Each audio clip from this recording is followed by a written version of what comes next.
Oh, la mignonne. Botita la bébé. Oh, ah, bolingo bandaki na sala mignonne bongoli yango 0 lobe ezalaki na 10 52 oyo bongoli yango na 1 yango ozopesa posa kozongisanga bebe na mbuma basala bashose kaka mpona bavoiture te bamoto mpe na bavelo eza na privilege la mignonne olingo nange ezangi privilege la mignonne senga nde tokaloki na butu na ntango ekomi realite nga nalali na loti ndoto topanzelu yo sauvage tembe na la mignonne nalamuka na ntango nazala bareve d'amouri ya bolingo ekomi réalise senga nde nanga loba liloba moko mpo nga nasepela oyebike bolingo ezala elemba ya lisa. Merci beaucoup à vous, Balandi à B52, la mignonne officielle. Je vous demande de vous abonner. Abonnez-vous massivement à la chaîne B52, la mignonne officielle au Bolingara Mingi. En tout cas, ça fait longtemps. Aujourd'hui, c'est dimanche 16 février 2020. Je me suis dit, avec tout ce qui se passe, que j'essaie un peu de chercher quelqu'un ou un homme de Dieu pour essayer un peu de parler sur une petite sujet qui me dérange. Parce que quand je vois tout ce qui se passe, je me dis, oh non, est-ce que je me pose mille et une questions. C'est pourquoi je me suis dit, laissez-moi un peu aller chercher un homme, connaissez un peu, d'en parler ensemble avec lui, de me un peu développer ce sujet. Mais avant tout, avant de vous présenter mon invité, le pasteur Michel Mbumba Bambou, j'aimerais d'abord dire un grand merci à Valendignon Soya B52, la mignonne officielle, spécialement à ma copine privée personnelle Lydia Mbosso Triple Bega et le King Papa Folo le Fléridor, le frère Richard Madeka, à Archive Bakal à 0033. Je vois Max Kakessa Focus Mukonzaba na Poto et Adjikando Lomoto Lomama. Sans oublier ma petite sœur chérie, Corinne Matekila, la femme légitime de Memakanda. Chers internautes, sans pour autant tarder, avec la même idéologie de mon caméra woman, à vous la biso, mon invité, le pasteur Michel Mbumba, que je profite directement de saluer. Bonjour, pasteur. Bonjour, maman. Comment ça fait longtemps? Vraiment. Ouais, je me suis dit, Lélo, là, mais un peu qu'on essaie un peu de développer ou de parler sur un petit sujet. Mais avant tout, moi, je vous connais. Mais bateau baolanda biso eza ba o ba ebioté soko koki ko se présenter bateau o bazolanda biso ba e bayo. Et moi, c'est le pasteur Michel Mbumba. Nous avons vocation de servir le Seigneur pendant notre pèlerinage sur la terre. Merci beaucoup, pasteur Michel.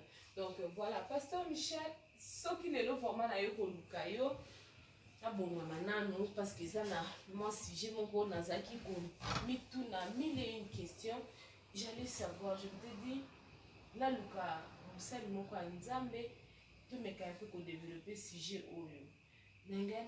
Est-ce qu'un chrétien ou le chrétien sont-ils autorisés de juger? Merci maman pour la question. Je crois que ma réponse à cette question sera très directe. La réponse, je vais dire, les chrétiens sont autorisés de juger selon les Saintes Écritures. Oh, pasteur, je ne sais pas. Je sais que dans la Bible, dans Matthieu, la Bible nous dit, attendez, permettez-moi, chers internautes, parce que là, je suis devant un pasteur, il faut qu'on essaie un peu, il y a pour la macamounion, surtout m'a commis à la pluie, hein, m'a commis à la pluie. Pasteur, je vois dans Matthieu, la Bible nous dit, ne jugez point afin que vous ne soyez point jugés. Mais quand vous dites que chrétien a le droit de juger, voilà, et comme il verset où la Bible nous dit de ne rien ajouter et de ne rien enlever. Mais oh, et là, on est spécial pour moi, le long de la pour apprendre qu'un chrétien peut aussi juger. Vous savez, maman, la parole de Dieu, c'est un ensemble qui parle sur divers sujets. Et chaque passage biblique est présenté dans un contexte bien donné. Okay? Aujourd'hui, je sais que dans le cercle chrétien, on connaît que la Bible nous interdit ou n'autorise pas aux enfants de Dieu de juger. Pourquoi? Parce que cette erreur avait été commise dans les temps anciens par nos prédécesseurs, et cela a été relayé par d'autres prédicateurs qui, lorsqu'ils analysent le sujet, essayent de préparer son sujet, il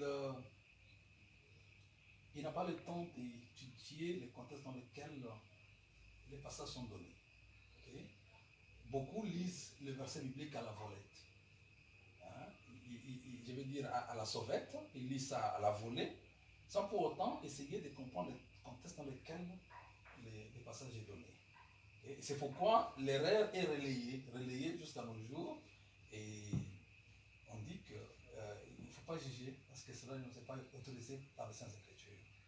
Mais lorsque vous prenez les mêmes passages dont vous présentez là, vous allez voir que c'est un point tiré d'un enseignement que Jésus-Christ était en train de donner à la montagne des Oliviers. Et cela a commencé à partir du chapitre 5, le verset 1er de Matthieu. Okay? Quand vous lisez ces passages, la Bible nous dit que Jésus-Christ ne s'adressait pas aux disciples, il ne s'adressait pas aux apôtres. Mais le Seigneur était en train de s'adresser à la foule. Et quand on parle de la foule, on ne voit pas les chrétiens ici. On ne voit pas les disciples ici. On ne voit pas les apôtres ici. Ou bien on ne voit pas des personnes converties. La foule signifiait ou représentait tout simplement des personnes qui avaient la nature adamique. C'est-à-dire qu'ils vivaient avec les péchés originaires dans leur sang. Ce sont des pécheurs. Un pécheur ne peut pas juger un autre pécheur. Voilà pourquoi Jésus dit, ne jugez point afin que vous ne soyez pas jugés. Il ne parlait pas à l'église, il ne parlait pas aux apôtres, il ne parlait pas aux croyants, mais il parlait par contre aux pécheurs. Vous êtes avec la Bible, essayez de lire le verset 3 du même chapitre que vous venez de lire là. Je crois que vous allez comprendre. Le verset 3, 4, je crois jusqu'à 5, et vous comprendrez. Oui, le verset 3 nous dit Pourquoi vois-tu la paille qui est dans l'œil de ton frère et n'aperçois-tu pas la poutre qui est dans ton œil 4. Ou comment peux-tu dire à ton frère Laisse-moi ôter une paille de ton œil, toi qui as une poutre dans le tien. Le verset 5 vous dit Hypocrite, ôte premièrement la poutre dans ton œil, et alors tu verras comment ôter la paille de l'œil de ton frère. Exactement. Les chrétiens ne sont pas des hypocrites, mais ici Jésus-Christ qualifie ces personnes-là à qui s'adressaient des hypocrites. Hein? Toi, tu es voleur, tu veux juger un voleur. Tu es menteur, tu veux juger un menteur. Tu es impudique, tu veux juger un impudique, tu n'as pas le droit. Donc, d'après les Saintes Écritures, Dieu interdit aux pécheurs de juger d'autres pécheurs. C'est là les pécheurs doivent faire très attention. Lorsque tu juges un pécheur et tu connais que tu fais les mêmes choses, tu seras en difficulté devant le Seigneur. Donc, pasteur, si je comprends mieux, ce verset ici, l'apôtre Paul s'adressait aux pécheurs, pas aux chrétiens. Non, pas l'apôtre Paul. Ici, c'est Jésus. Je vais vous donner le verset de l'apôtre Paul, mais si parlons d'abord de Jésus, ici, Jésus ne s'adressait pas aux chrétiens, il ne s'adressait pas aux convertis, il ne s'adressait pas aux enfants de Dieu, il s'adressait aux pécheurs. Donc les pécheurs sont interdits de juger d'autres pécheurs. Prenez le dernier passage que vous venez de lire. Il dit hypocrite, ôte d'abord la poutre qui est dans ton œil, afin que tu vois pour faire quoi? Enlever celui qui est dans l'œil. Comment tu peux enlever si on ne t'autorise pas d'enlever? Hein? Quand on dit, puisque toi tu n'as pas une poutre dans ton œil, tu peux maintenant enlever la paille, c'est-à-dire qu'on t'autorise de juger. Les gens donc les chrétiens n'ont pas de poutre dans leurs yeux. Si moi je suis chrétien, je n'ai pas de poutre, je peux voir et je peux juger. Donc, en réalité, ou en résumé, ici, ce passage est mal pointé, c'est mal utilisé, le contexte est déplacé. Donc, cet enseignement qui parle, qui dit que les chrétiens sont interdits ou ne sont pas autorisés de juger, qui s'appuie sur ce passage, c'est un faux enseignement. Des gens qui peuvent, ça doivent se repentir. Ils contredisent Jésus-Christ. Non, c'est bon. Ok, merci beaucoup, Pasteur Michel. Maintenant, pouvez-vous nous éclaircir, quand vous avez dit que oui, les chrétiens sont autorisés de juger par le preuve dans la Bible, si vous pouvez éclaircir votre réponse. Avant que je n'arrive là, je vais prendre un autre passage qui est les mêmes personnes qui donnent ce message-là sur lequel ils s'appuient. Lisez Romains chapitre 2, le premier verset. Vous allez voir qu'ils utilisent aussi ce même passage. Romains chapitre 2, le verset 1er.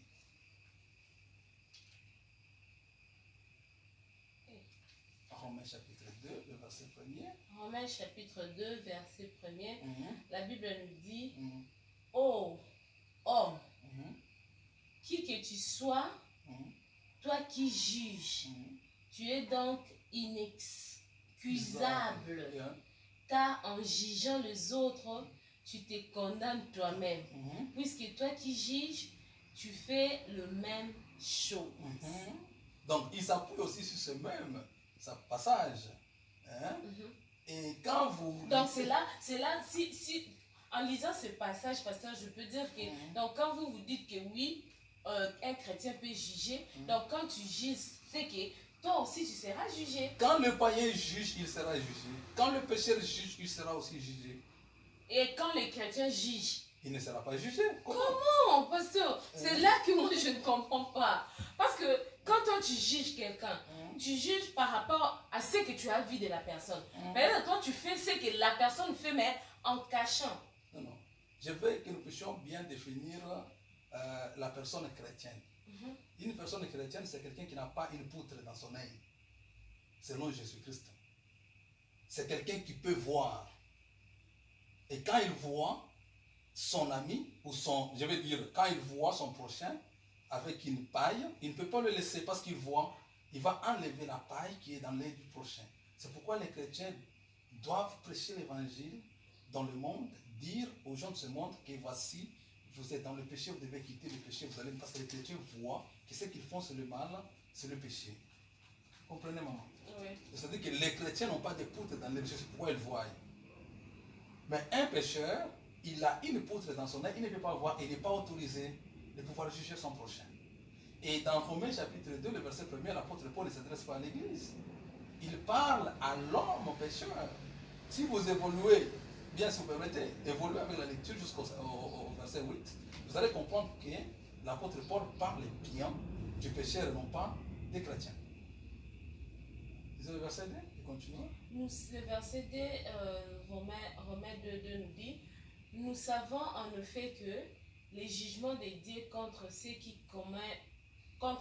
commettent de telles choses est selon la vérité. 3. Et penses-tu, ô homme, qui juge ceux qui commettent de telles choses et qui le fait, que tu échapperas au jugement de Dieu?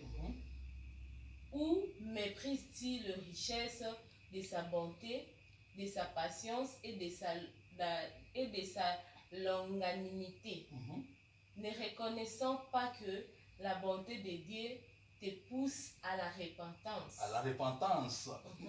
Comment quelqu'un qui est chrétien, on va le pousser à la repentance? Donc c'est un païen. Ok, allons-y. Mais par ton endurcissement et par ton cœur impénitent, tu ne te réponds pas. Tu t'amasses un trésor de colère pour le jour de la colère et la manifestation du juste jugement de Dieu, qui rendra à chacun selon ses œuvres. Ok, on s'arrête là pour moi. Vous comprenez que la personne à qui Paul s'adressait ici, c'est un pécheur. Ce n'est pas un chrétien. Un chrétien a un cœur pénitent. Donc un cœur repentant. C'est ça les chrétiens. ici, je veux que vous puissiez comprendre que les chrétiens peuvent aussi pécher. Mais quand les chrétiens pêchent, ils n'endurcissent pas son cœur. Les chrétiens pêchent, ils pleurent devant Dieu. Seigneur, je ne sais pas pourquoi j'ai péché, pardonne-moi. Voilà le cœur pénitent. Mais ici, on parle d'un homme qui a un cœur impénitent. C'est un païen. Donc ici, le païen ne doit pas juger parce qu'il fait les mêmes choses. Le deuxième passage mal utilisé pour soutenir un message qui n'est pas biblique.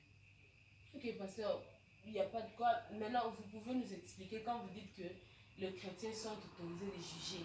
Expliquez-nous, comme ça on puisse en savoir plus, quoi. Ok, c'est bien, prenez la Bible. Lisez dans 1 Corinthiens chapitre 5.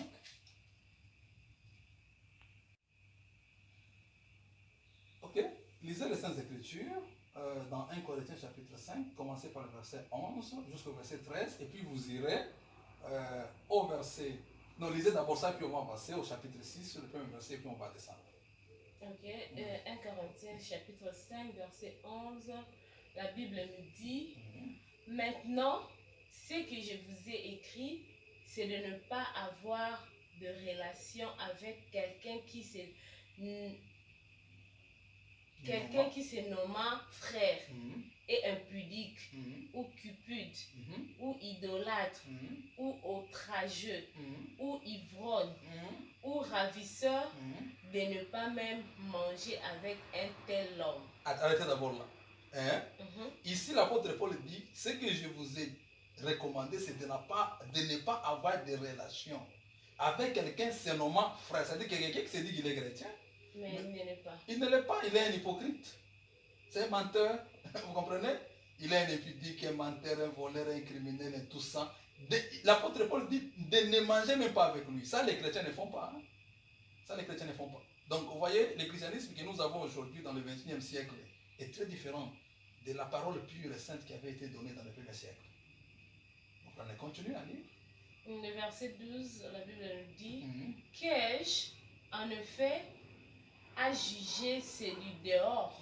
C'est du dehors. C'est du dehors. N'est-ce pas ceux du dedans que vous avez à juger? Vous avez à juger. Maintenant, il s'adresse non pas aux pécheurs, il s'adresse aux chrétiens.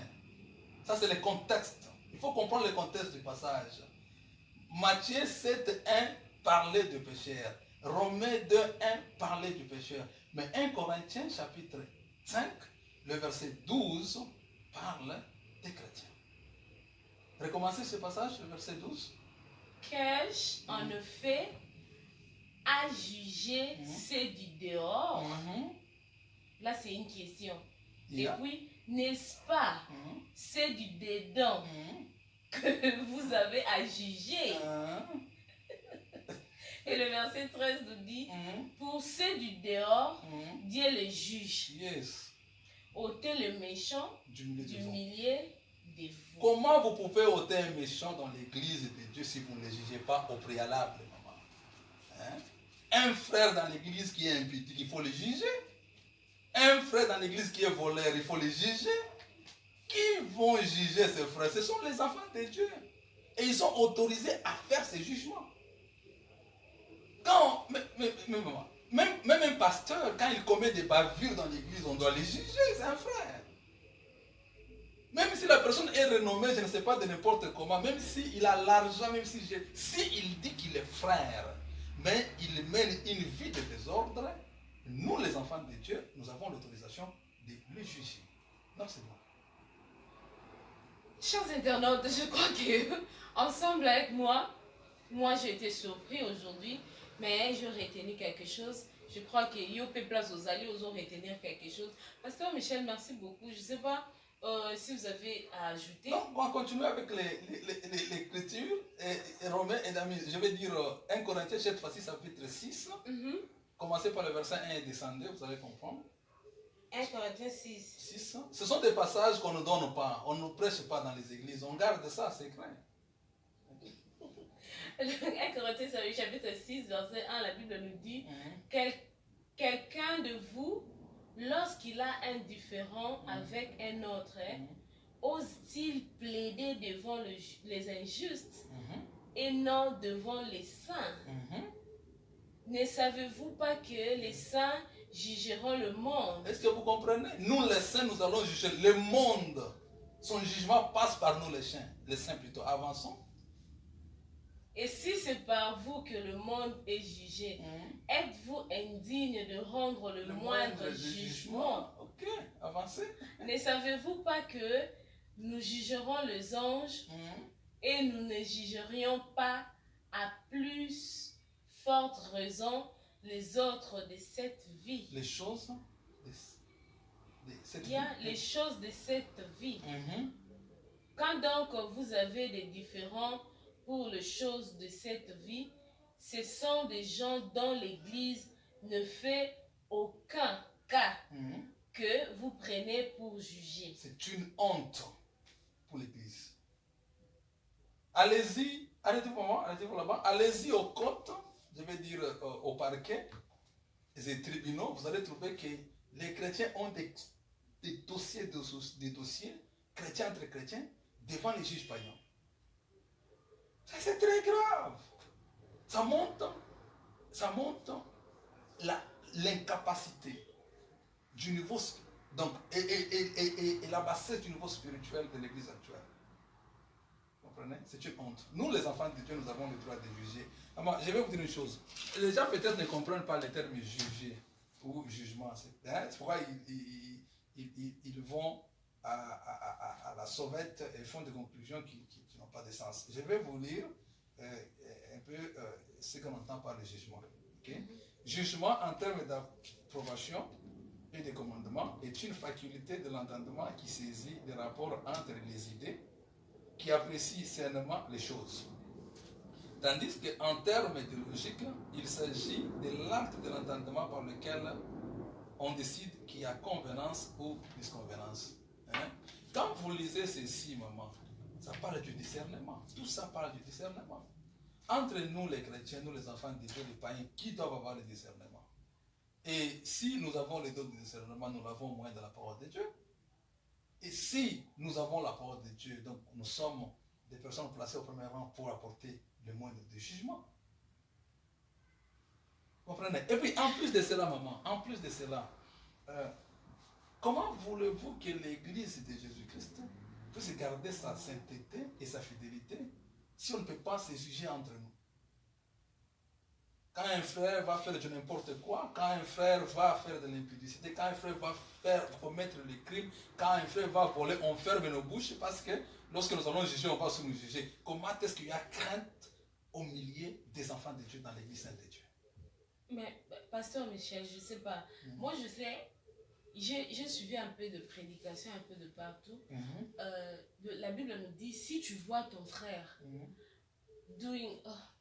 faire quelque chose qui est contrairement à la volonté de Dieu. Exactement. Il faut approcher ton frère, tu approches ton frère, tu lui fais voir que non, même si c'est un pasteur ou c'est un diacre ou c'est un musicien ou c'est tout chrétien, quand toi tu constates que non, ce qu'il fait, c'est contrairement à la parole de Dieu, tu approches ton frère et puis tu lui fais voir bibliquement, par la Bible, according to the... Selon la Bible, excusez-moi, nous sommes ici en Afrique du Sud, donc comprenez. Donc selon la Bible, que non, mon frère, tu vois, ce que tu fais, ce que tu fais est contrairement à la Bible, il faut essayer un peu de rentrer. Mais ce qu'on voit maintenant là, dans la vie actuelle, maintenant là, ce qu'on voit avec nous chrétiens ou avec ceux qui s'appellent chrétiens, quand tu vois ton frère avec un défaut, au lieu d'approcher le frère, toi tu commences à aller dire, comment dire, donc, à propager, gossiper. Donc, propager ce que le frère dit, au lieu d'approcher d'abord premièrement ton frère et de parler avec lui, peut-être quand toi tu vas parler avec lui, et puis quand en parlant avec le frère, tu ajoutes la prière avant d'aller parler à ton frère. Tu pries le Dieu souverain. Mais pour le chrétien maintenant, quand il voit son frère chrétien avec un problème, pour lui maintenant c'est une façon pour lui d'aller gossiper ou d'aller parler par-ci par-là. Est-ce qu'un tel chrétien, c'est le jugement dont la Bible nous demande, tout comment? Non, je vais dire ceci, maman.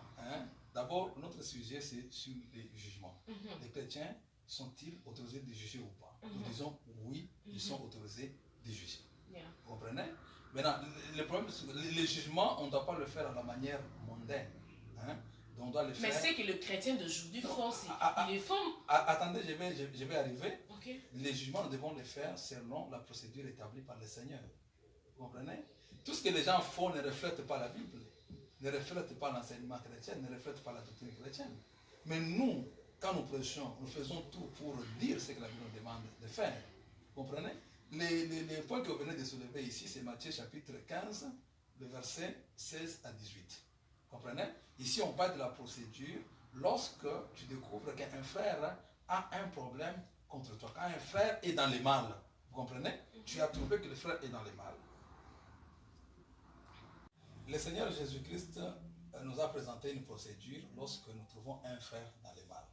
D'abord, pour appuyer ce que je viens de vous dire, que les chrétiens sont autorisés de juger, quand on dit que si tu vois un frère dans le mal, tu as fait déjà un jugement. Comment tu peux dire qu'il est dans le mal pendant que tu n'as pas jugé s'il est dans le mal ou non pas dans le mal? Vous comprenez? Donc, ça veut dire que les chrétiens sont autorisés de juger. Alors, quand tu vois les frères dans le jugement, il faut respecter la procédure. Mais le problème, c'est quoi? C'est que la personne qu'on trouve dans le mal, qu'elle puisse aussi accepter et se repentir. Parce que Jésus dit que si tu as fait que ton frère arrive à se repentir, tu l'as gagné. S'il refuse, prends avec toi une ou deux autres personnes, comme ça que l'affaire peut se traiter par la déposition de 2 ou 3 personnes. S'il n'écoute pas, amenez-les à l'église. S'il refuse d'écouter l'église, qu'il soit chassé de l'église, considéré comme un païen. C'est ce qu'on appelle livrer quelqu'un ou un frère au diable. Donc on peut les livrer. Aujourd'hui, on ne livre pas les gens au diable. Les gens sont en train de faire Dieu n'importe quoi, on les laisse. Pourquoi? Parce que l'église est devenue un endroit où on est en train de découvrir le mal. Soit disant que non, vous ne devez pas juger, sinon vous serez aussi jugé. Ce n'est pas correct. Lorsque vous lisez dans Apocalypse chapitre 2, le verset 2, la Bible nous fait voir que les frères de cette église-là, d'Éphèse, ils ont jugé les apôtres qui étaient là. Et ils ont découvert que c'était des faux apôtres. Les frères qui jugent les apôtres, les gens qui disaient qu'ils étaient apôtres, mais ils ont dit que c'était des faux apôtres. Vous voyez? Donc ça veut dire que l'Église, l'enseignement biblique sur le jugement, autorise aux enfants de Dieu de pouvoir juger. Et je vous dis, maman, nous en tant qu'enfants de Dieu, avec la connaissance de la parole de Dieu, nous avons vraiment tous les atouts possibles pour apporter le jugement quand un frère s'est méconduit au sein de l'Église. Merci beaucoup, Pasteur Michel. Vraiment, je sais que, chers internautes, le pasteur a vraiment beaucoup à dire, mais il va donner son numéro. Toute personne a besoin d'éclaircissement parce que moi, derrière caméra, bazo signaler que non tant na biso pour le lelo et comme vraiment presque na suka tozo chité et moi na pasteur Michel ce qui ozana lilo basuka koloba et puis moi quelques mots te ce que zali et puis au petit numéro batu oyo bazana besoin il y a beaucoup plus il y a comment il y a koyeba bakoki toujours ko contacter yo à partir du numéro na yo au pesa biso. OK, le mot de la fin que je peux donner ici, je m'adresse à l'église de Jésus-Christ. Donc, nous devons faire un effort pour relever l'état de l'église spirituellement. Parce que quand Dieu vous donne des yeux spirituels et que vous regardez l'église du XXe siècle au travers de la parole, vous verrez que cette église est en train de chuter. Bien qu'il y a des gens qui se glorifient, qui ont des très grandes églises, ils ont beaucoup d'argent et tout ça, mais spirituellement, l'église est en train de chuter et c'est regrettable. Nous, les enfants de Dieu, nous sommes de ceux-là qui devons être la tête. La puissance que Dieu nous a donnée, l'autorité de la parole, mais nous n'avons pas dû faire cela. Pourquoi? Parce que la mondanité est entrée dans l'église de Jésus-Christ, ce qui est semblable à une malédiction. Et ce n'est pas une bonne chose. Ok, pour ceux-là qui voudraient peut-être en savoir beaucoup plus, parce que nous sommes allés un peu vite en besoin, on n'a pas présenté tous les détails possibles. Nous sommes là pour aider et pour inspirer les gens. Mon numéro c'est 0027 76 78 41 917 0027 67 78 41 917. Merci beaucoup, Pasteur Michel. Vraiment, c'était un réel plaisir pour la B52, la mignonne officielle Koya Koyambayo Mkolalelo. Je crois que ça ne sera pas la dernière fois. Torobanda toujours Koya parce que bah sujet à boyer eza bah sujet moko o eza pour na édifier peuple de Dieu parce que na ba église ya lelo to ba bloka boité ya masusu te komara. Okopa molama. Okoba la loi Nathalie Tanzei. Okoba la koskoma bo kende Canada. Surtout biso à Mikolo Canada des problèmes. Voilà, merci beaucoup Pasteur Michel. Moi quelques dédicaces sur Kezali. Je salue ma femme, Nathalie Tanzei, la mère de mes enfants. Je salue tous les amis et tous les frères. Que Dieu le bénisse. Merci beaucoup, vraiment, chers internautes. Je sais que Eska Boza, Bosepeli, Bobi, Maman Mignonne, au Katiango, avant de répondre à Nini, c'est juste parce que tant d'habitudes à Moukier, Togoya, numéro Ezawana, numéro ya B52, la mignonne officielle Ezawana, ma remarque Nabino Eza sur WhatsApp, et puis attends un commentaire s'il y a de remarques ou s'il y a de questions, ou si vous voulez partager les sous sur quelques sujets, les sous au bino bozanango, vous pouvez toutefois ko tika mwana ba commentaire na bino tozawana pour nous conseiller la bino tokoya ko luka pasteur pour nous ba na ko développer les sous ba posa na bino to ba sujet au boropé sa biso. Vraiment merci beaucoup na bino nyonso to na lingi bino mingi na linga bino yamakasi. Je salue tout le monde, je dis bien tout le monde, à l'exception de personne. Je salue conseiller Nangaï, monsieur Jeff Ntumba et sa femme Nadine Chiswaka, et puis monsieur Roger Ntumba, Namosinae Mami Ntumba. Merci beaucoup Nabino Nyon surtout.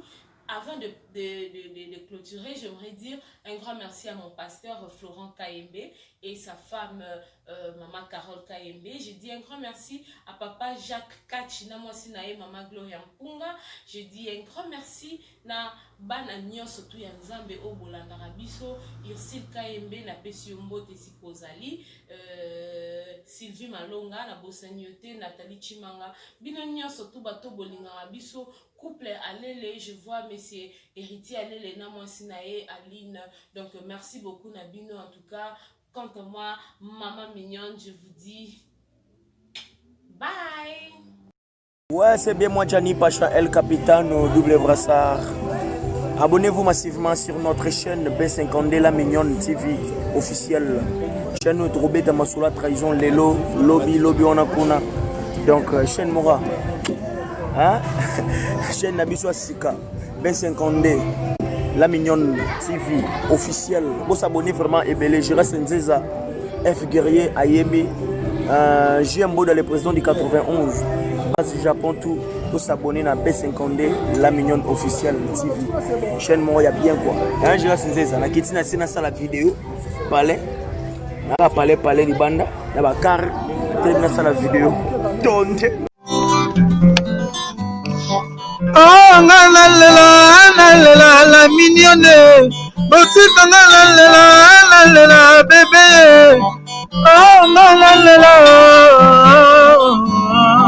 Oh, ah, bolingo bandaki na sala mignonne bongoli yango 0 lobezalaki na 10 yo bongoli yango na 1 yango zopesa posa kozongisanga bebe na mbuma basala bachose kaka mpona bavoiture te bamoto mpe na babelo eza na privilège la mignonne olingo nange ezangi privilège la mignonne senga nde tokaloki na butu na ntango ekomi réalité nga nalali na loti ndoto topazelu yo sauvage tembe na la mignonne nalamuka na ntango nazala barêve d'amouri ya bolingo ekomi réalise senga nde